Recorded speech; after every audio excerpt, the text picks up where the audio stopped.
I always thought family meant unconditional love until I checked my bank balance that Tuesday morning. The number staring back at me wasn't just wrong, it was impossible. I refreshed the page 3 times before the reality sank in. $47,000 of my savings had vanished. My name is Yara, and I'm the responsible one. The reliable daughter, the one who always said yes when my family needed help. That's probably why I agreed to the joint account in the first place. For emergencies, Dad said. To keep the family safe, Mom added. I was 29, a senior software engineer, and I'd been saving for my own house since I graduated college. I called my father first. No answer. Then my mother. Straight to voicemail. My hands were shaking as I dialed my brother Tristan's number, but I already knew he wouldn't pick up. He never did. The drive to my parents' house took 20 minutes. I found them in the kitchen, Mom washing dishes, Dad reading the paper like it was any other morning. Where's my money? I stood in the doorway, phone clutched in my hand. Dad barely looked up. Good morning to you too, mija. Don't mija me. $47,000 is gone from our joint account. What happened? Mom turned off the faucet, drying her hands slowly on a dish towel. Yara, honey, sit down. We need to talk.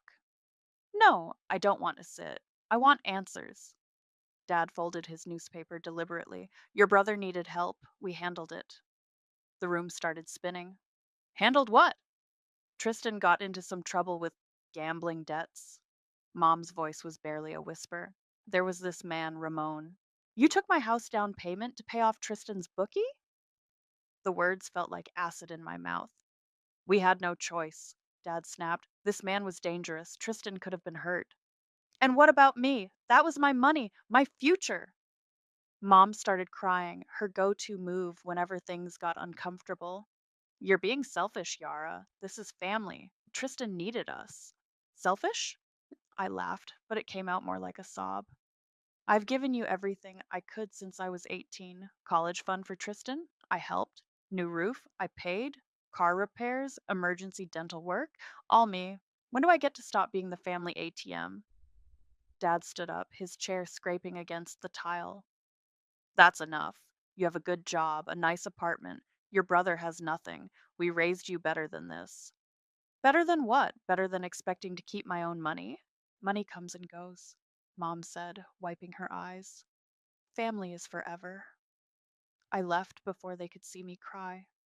Drove home in a daze, barely remembering the trip.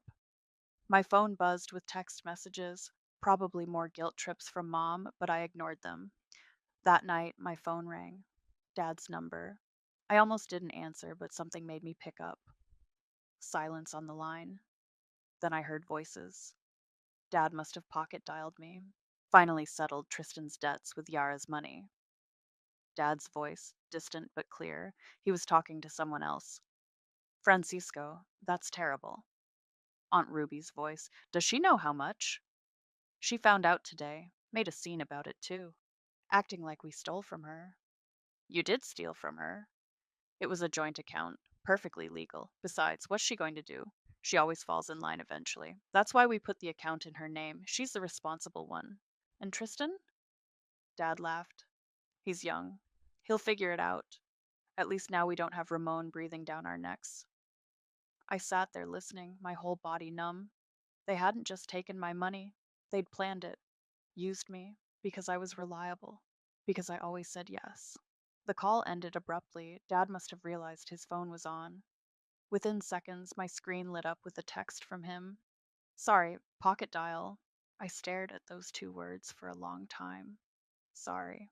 Such a small word for such a massive betrayal. In that moment, I realized I wasn't their daughter. I was their wallet with a pulse, their safety net, their backup plan.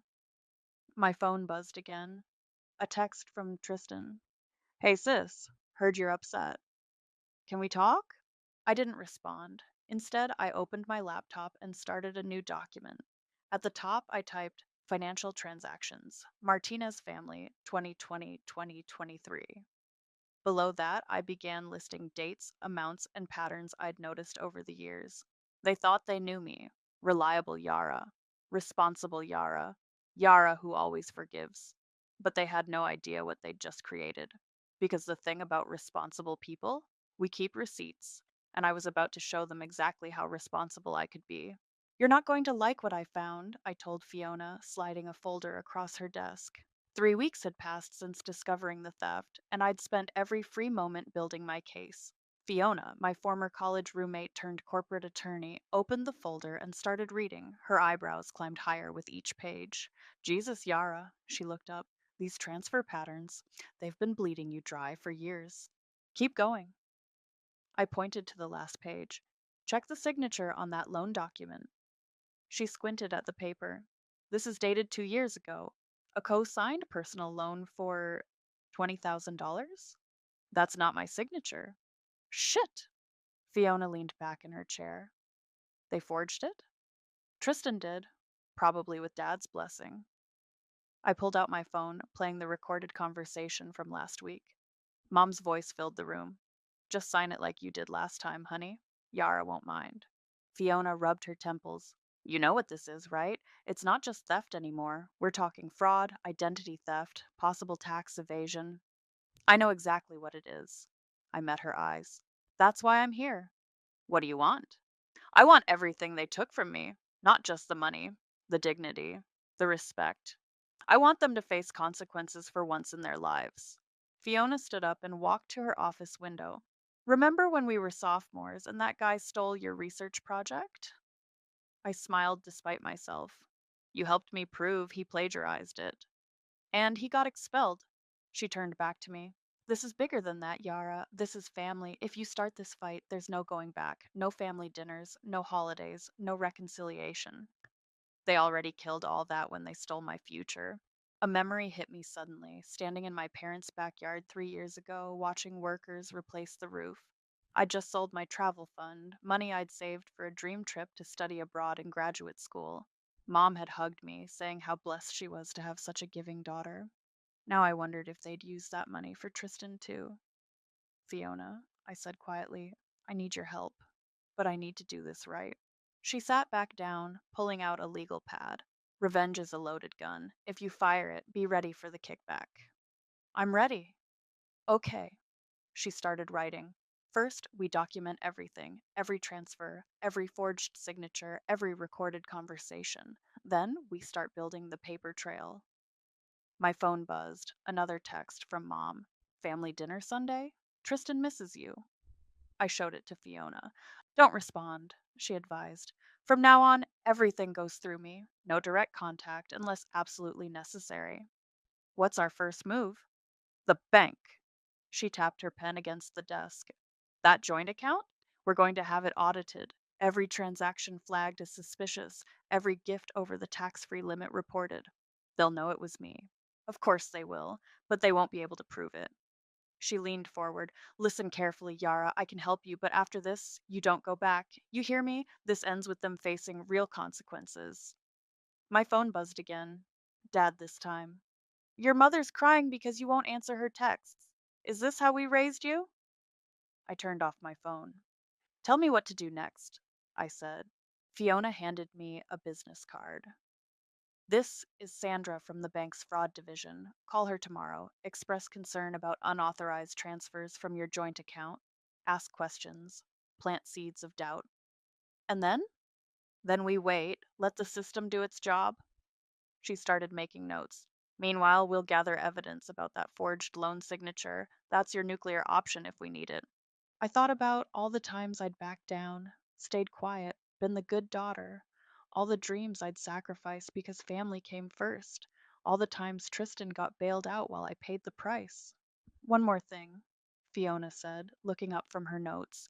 You need an alibi for what's coming. Start being visible, go to work events, post on social media, let people see you living normally. Why? Because when this hits, your family will try to paint you as bitter and vindictive. We need to show you're just a victim seeking justice. I nodded, standing up. Thank you, Fiona. Don't thank me yet. She closed the folder. This is going to get ugly before it gets better. Are you sure you want to do this? I thought about Dad's laughter on that accidental phone call, about Mom's tears being used as weapons, about Tristan's endless second chances. They raised me to be responsible, I said. Time to show them exactly how responsible I can be. Fiona's smile was sharp. Then let's get to work. Sandra from the bank's fraud division had kind eyes and a voice that could cut steel. Ms. Yara, can you explain why you believe these transfers were unauthorized? I sat in her office, wearing my most professional blazer, the one I saved for client meetings. I discovered several large withdrawals that I never approved. When I confronted my family, they admitted using the money to pay off my brother's gambling debts. I see. She typed something into her computer. And the payments were made to whom? A man named Ramon. He's some kind of bookie. I pulled out my phone. I have a recording of my father discussing the payment with my aunt. Sandra's eyebrows shot up as she listened to the recording. There seems to be some misrepresented purpose here. Would you be open to providing your side in a formal statement? Absolutely. While Sandra printed forms, my phone lit up with a text from Layla, my coworker. Your brother's here at the office looking for you. My stomach clenched. I texted back, Stall him, I'm not there. What exactly are you hoping to achieve here? Sandra asked, returning with paperwork. I want my money back, and I want to ensure this never happens again. She nodded, sliding the forms across her desk. These transfers were marked as gifts to avoid scrutiny, but given the circumstances, we may need to involve other departments. Other departments? Tax compliance, for one. Gifts over $15,000 require proper documentation. These weren't gifts, they were unauthorized transfers to a gambling operator. My phone buzzed again. Layla. He's gone. Said to tell you he needs help with something urgent. I bet he did. After leaving the bank, I drove straight to Fiona's office. She was on the phone when I walked in, but her expression told me everything. Just got off with my contact at the county records office, she said, hanging up. Your parents put up their house as collateral for a private loan. Guess who the lender is? Ramon? Bingo. They used their home equity to secure a gambling debt. Very illegal, especially since Ramon isn't a licensed lender. I sank into a chair. Why would they risk their house? Because they thought they had you as backup. Fiona pulled up something on her computer. Look at this. I found a secondary account under your father's name. It's linked to an offshore bank. A failsafe, I realized, in case everything went wrong. Exactly. And guess what else? She turned the screen towards me. The account was opened the same day they drained your savings. My phone rang. Tristan. I let it go to voicemail. He showed up at my office today, I told Fiona. Don't engage. Not yet. She started typing. We need to document everything, every call, every visit, every attempt at contact. My voicemail notification pinged. Tristan's voice filled the room. Sis, I know you're mad, but I really need your help. Just one more time. I promise. Call me back. Delete it, Fiona said, but save the timestamp. I did as she said, then asked, What's our next move? We follow the money. She showed me another document. Ramon's operation isn't exactly legal. Once the bank flags these transfers as suspicious, it'll trigger an automatic review. And my parents? They'll have to explain why they misrepresented the transfers as gifts. The IRS doesn't like that kind of creative accounting. My phone buzzed with a text from Mom. Your father's blood pressure is through the roof because of this bank investigation. Is this what you wanted? Fiona read it over my shoulder. Classic manipulation. Don't respond. I wasn't planning to. Good. She closed her laptop. Because tomorrow things get interesting. The bank's fraud division is going to request documentation for every major transfer from the past 3 years. They won't have it. Exactly. And when they can't produce it? She smiled. Well, let's just say the dominoes will start falling. I stood up to leave, but Fiona caught my arm. Yara, remember what I said about kickback? It's starting.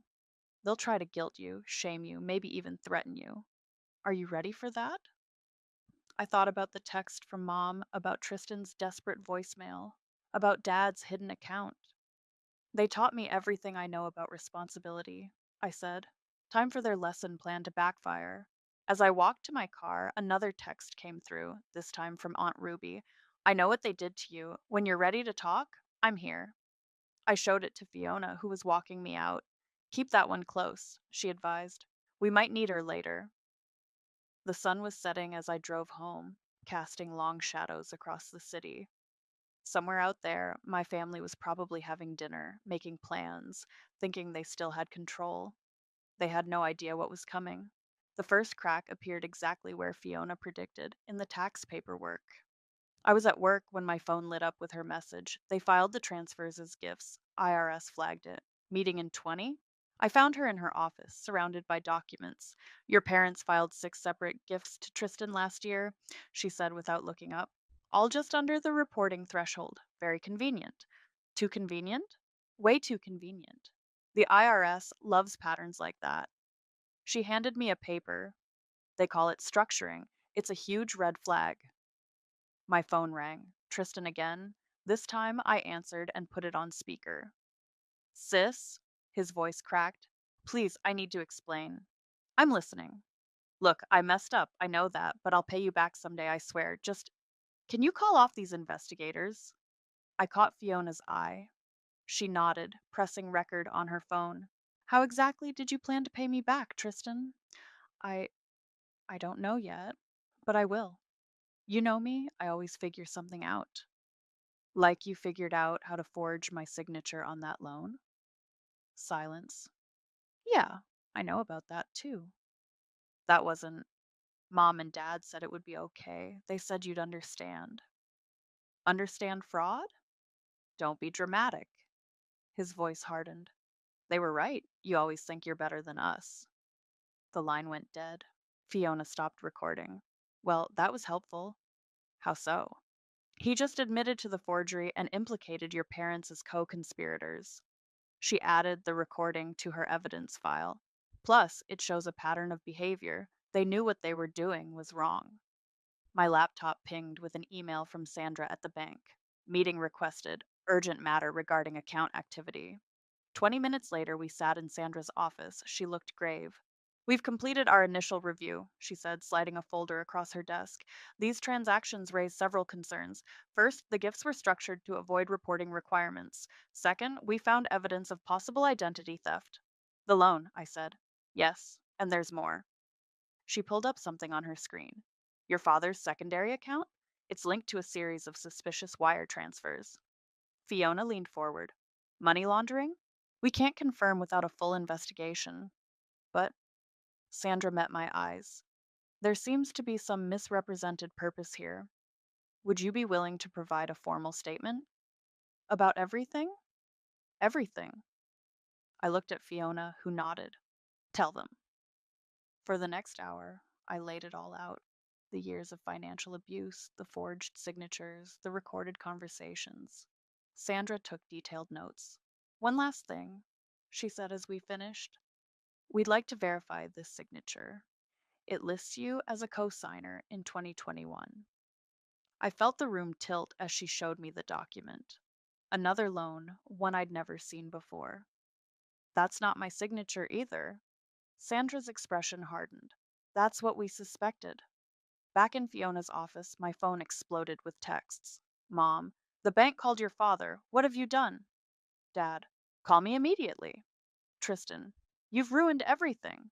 Don't respond, Fiona warned. Let them panic. What happens now? Now? She smiled grimly.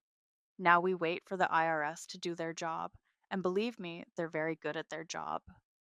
My phone buzzed again. Aunt Ruby, your mother's hysterical. They got a letter from the IRS. Should I feel bad? I asked Fiona. For wanting justice? For stopping them from stealing your future? She shook her head. They made their choices. Now they get to live with them. I scrolled through my photos, finding one from 3 years ago, me and Tristan at his college graduation. I'd helped pay for that too. You know what the worst part is? I said, showing Fiona the photo. I would have helped him if he'd just asked. Actually asked, not stolen. That's why you're better than them, she replied. And that's why you'll win. My phone lit up with one final text from Dad. We raised you better than this. I thought about all the times they'd used that line, all the times they'd manipulated me with family obligation and guilt. You're right, Dad, I muttered, turning off my phone. You raised me to be thorough, responsible, and methodical. Congratulations. Your lesson worked perfectly. Fiona was watching me. Ready for phase 2? I nodded. Let's show them exactly what their responsible daughter can do. She opened her laptop, pulling up a new document. Then let's talk about that offshore account your father thinks we haven't found yet. Outside, thunder rolled across the sky. A storm was coming. Good. I'd always done my best work in the rain. The cafe where I met Aunt Ruby was quiet for a Sunday morning. She looked older than I remembered, worn down by family secrets. Your mother hasn't slept in days, she said, stirring her coffee. The bank froze their home equity line. They're reviewing the mortgage contract. Because Dad used the house as collateral for Ramon? She nodded. Francisco always thought he could fix everything with money, usually yours. Why did you agree to meet me? Ruby set down her spoon. Because I watched them do this to you for 20 years. Every time Tristan messed up, you paid the price. Literally. Tell me about Dad, I said. About why he favors Tristan. She sighed.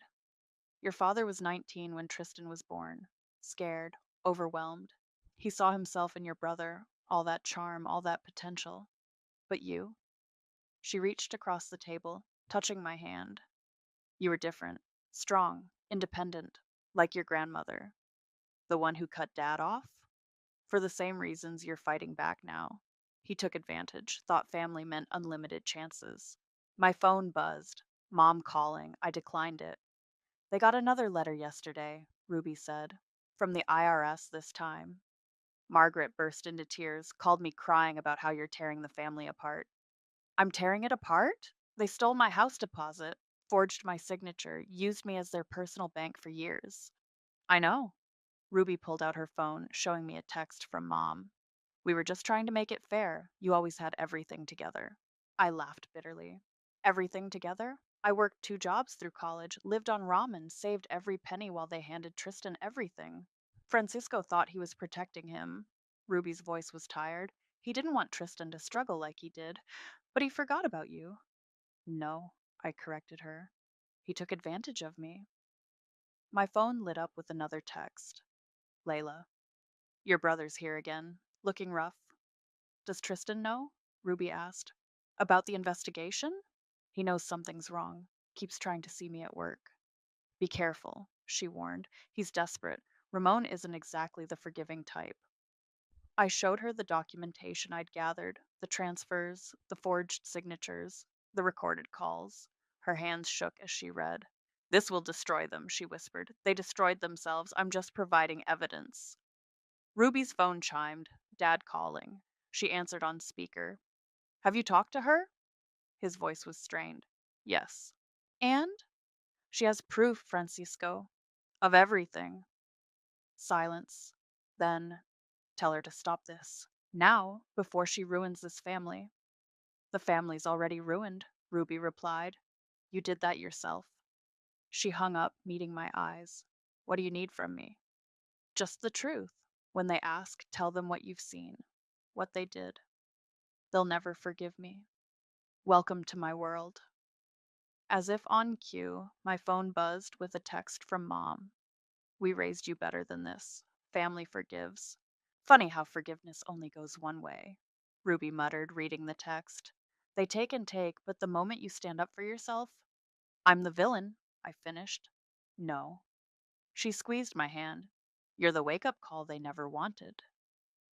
Outside the cafe, thunder rumbled. Ruby looked out at the gathering storm. Your grandmother would be proud, she said quietly. She always said the strongest women in our family were the ones who learned to say no. Did Dad ever forgive her? For cutting him off? He didn't have to. She wasn't asking for forgiveness. She was teaching him consequences. My phone lit up again. Fiona. IRS wants another meeting. Tomorrow morning. It's really happening, isn't it? Ruby asked. I nodded. The bank's fraud division is involved now. They're investigating every transfer, every loan, every signature. And Ramon?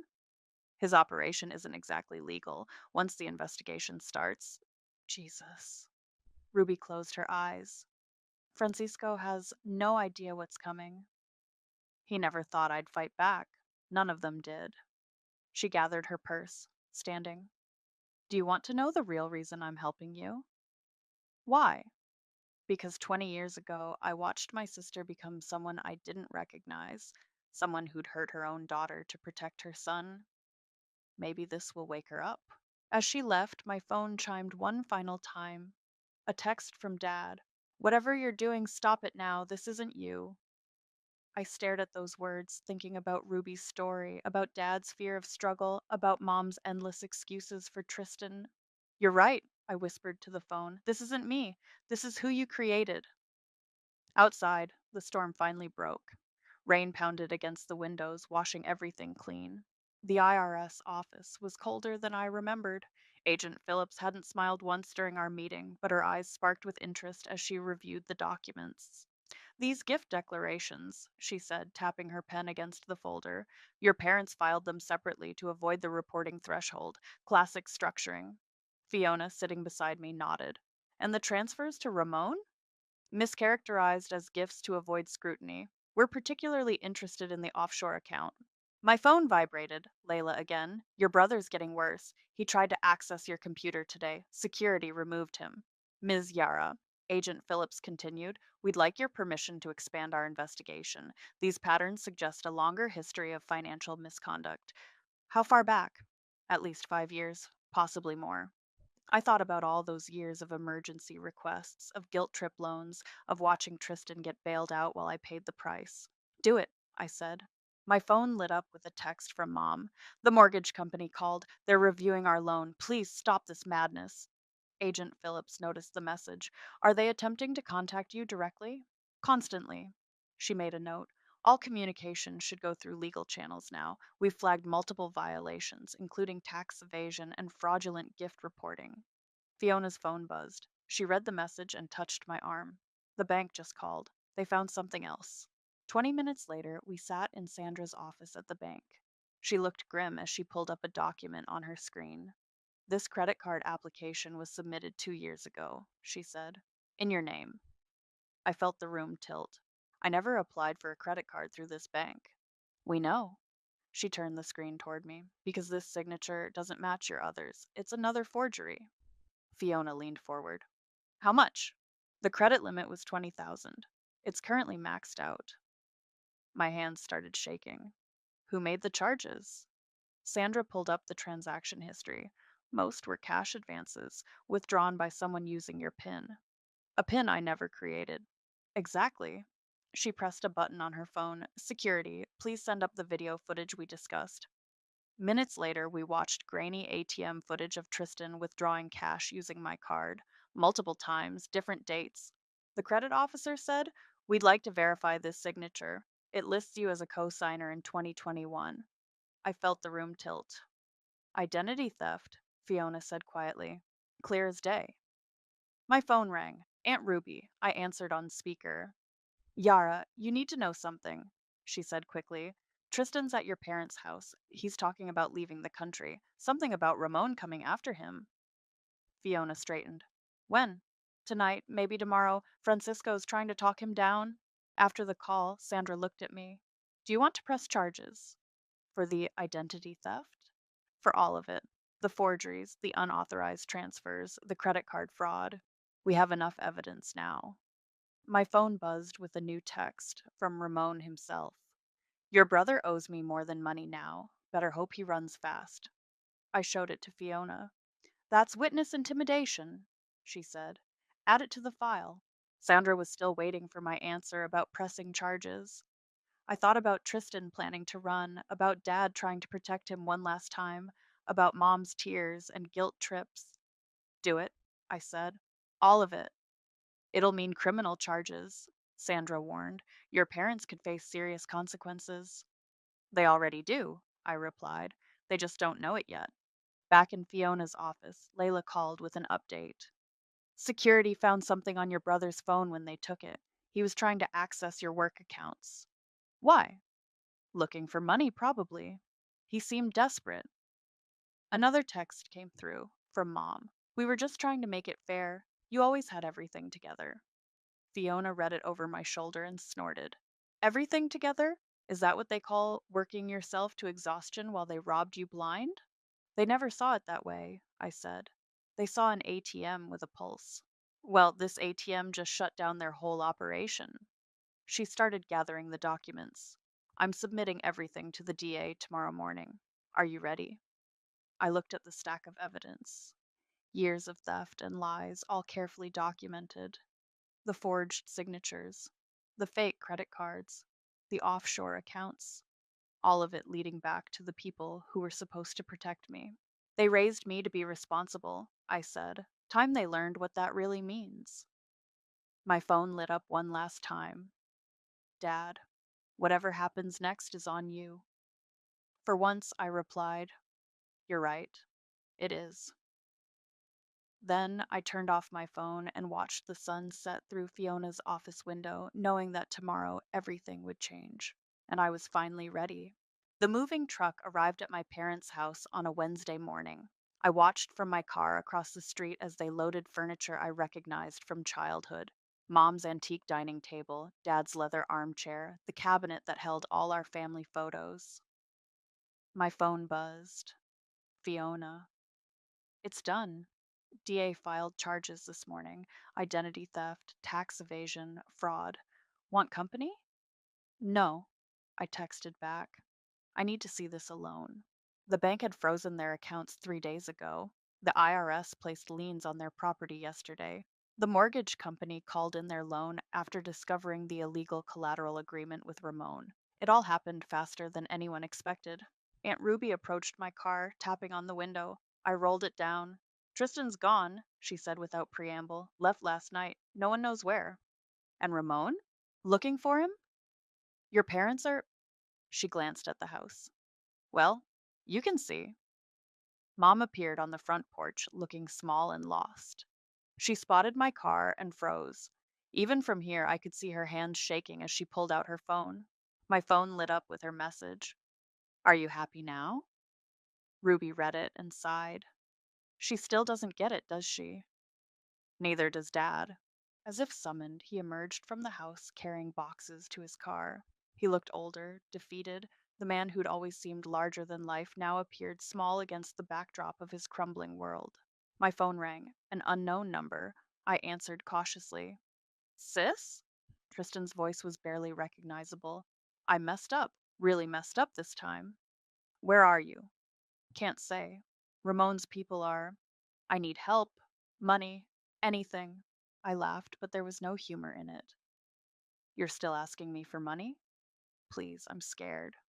So was I every time you stole from me. Every time they chose you over me. Every time they made me feel guilty for wanting to keep what was mine. Silence. Then, they were right about you. You're cold. No, Tristan, I'm just finally warm enough to fight back. I hung up as another moving truck pulled up to the house. This one was from an auction company, here for the furniture that would be sold to pay their debts. Ruby touched my arm. Francisco wants to talk to you. About what? He says he can explain everything. I've had enough explanations. Mom was crying on the porch now, watching her life being packed away. Dad stood beside her, arm around her shoulders, looking lost in a way I'd never seen before. My phone buzzed with a text from Fiona. Ramon's been arrested. Tax evasion, illegal gambling, loan sharking. Your evidence helped build the case. I showed Ruby the message. Good, she said firmly. That man destroyed too many lives. Another text came through from Dad. I know you're out there. At least face us. Ruby squeezed my hand. You don't owe them that. I know. I opened my car door. But I owe it to myself. Walking across the street felt like crossing an ocean. Mom saw me first, her face crumpling.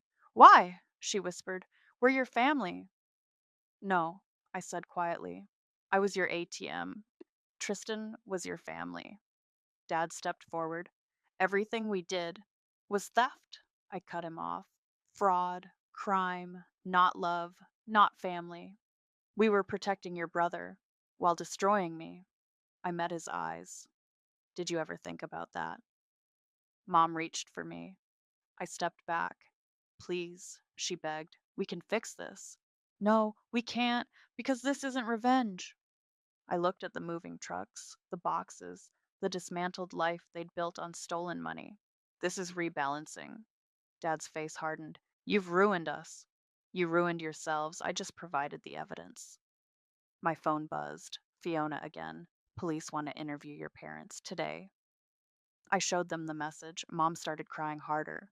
Dad's face went pale. This isn't who we raised you to be, he said. You're wrong. I turned to leave. This is exactly who you raised me to be. Thorough, methodical, responsible. I learned from the best. Ruby followed me back to my car. What now? I watched as the auction truck drove away with the last of their furniture. Now they face consequences, maybe for the first time in their lives. And Tristan? He'll surface when he runs out of options. He always does. Mom called out from the porch one last time, Yara, please. But I was already driving away, watching in my rearview mirror as their house, the house they'd mortgaged with stolen money, grew smaller and smaller. On the porch, watching a moving truck carry out their furniture, I murmured, this wasn't revenge, it was rebalancing. And finally, after all these years, the scales were even. To karma, Fiona raised her glass, and the people who help it arrive on schedule. We sat in my new condo's kitchen, unpacking boxes while sharing wine. The closing papers still sat on the counter, ink barely dry. I can't believe you used the recovered money as a down payment, Layla said, arranging dishes in my cabinets. That's some poetic justice. My phone buzzed. Aunt Ruby. Tristan surfaced in Mexico, wants to make a deal with the DA. Speaking of justice, I showed them the message. Fiona smirked. Let me guess, he'll testify against your parents in exchange for immunity? Probably. Some things never change. Some things do. Layla pointed to the window. Like your view, much better than that cramped apartment. A text from Mom appeared. Are you proud now? I deleted it without responding. She'd sent the same message every week since their arraignment. Dad hadn't contacted me since posting bail. Have you read the plea deal terms? Fiona asked, pulling out more wine. No need. Ruby keeps me updated. Dad's facing tax evasion charges. Mom's claiming ignorance, but the forged signatures are hard to explain away. And Ramon? Singing like a bird to federal investigators. Turns out he had dirt on half the city. Layla opened another box, pulling out photo frames. She paused at one, me and Tristan at his graduation. Want me to trash this? No. I took the photo. Keep it as a reminder. Of what? How they hurt you? Of why I fought back. My phone lit up, an email from the DA's office. The subject line read, Final settlement terms. Fiona read it over my shoulder. They're offering your parents a deal, reduced charges in exchange for full restitution. Will they take it? They'd be idiots not to. Otherwise, they're looking at serious time. Another text arrived. From Dad this time. The DA called. We need to talk. Don't, Fiona warned. I wasn't planning to.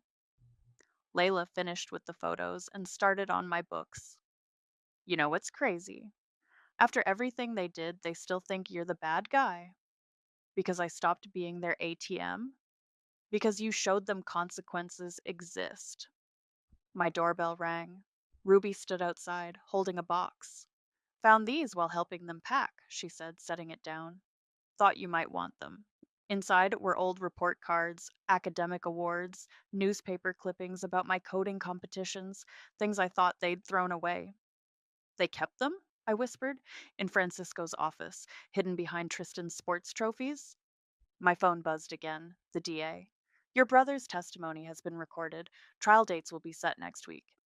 Ruby read the message. Are you ready for that? Seeing them in court? I already saw them lose everything else. What's one more day? Fiona poured Ruby a glass of wine. To new beginnings? To consequences, I corrected. My phone lit up one last time. An unknown number. The message made my blood freeze. It cost me everything, but I'm safe now. Thanks for teaching me about consequences. T. Tristan? Layla asked. I nodded. Sounds like he finally learned something. Did you? Ruby asked quietly. Learn something? I looked around my new kitchen, at the friends who'd supported me, the aunt who'd chosen truth over loyalty, the life I was building from the ashes of what they'd stolen. I learned that karma needs a little help showing up on time. Fiona raised her glass again. To karma's little helpers? We clinked glasses as the sunset painted my new walls gold. Tomorrow would bring more challenges court dates, testimonies, the weight of facing family in handcuffs. But tonight, You know what the best revenge is? I said, unpacking another box. This, living well, building something they can't touch. Speaking of building, Layla pulled out her phone. Your story's gone viral on that legal advice forum. People are calling you their hero. I'm not a hero. I'm just someone who finally said enough. Ruby hugged me suddenly. You're stronger than all of them combined. My phone buzzed one final time. A message from the bank. Restitution payment received. Account restored. It wasn't about the money anymore. It never really was. It was about worth, about boundaries, about learning that family isn't an excuse for abuse. It cost me $50,000 in a family, I said, raising my glass. But it bought me one hell of a lesson. I don't owe anyone for being born.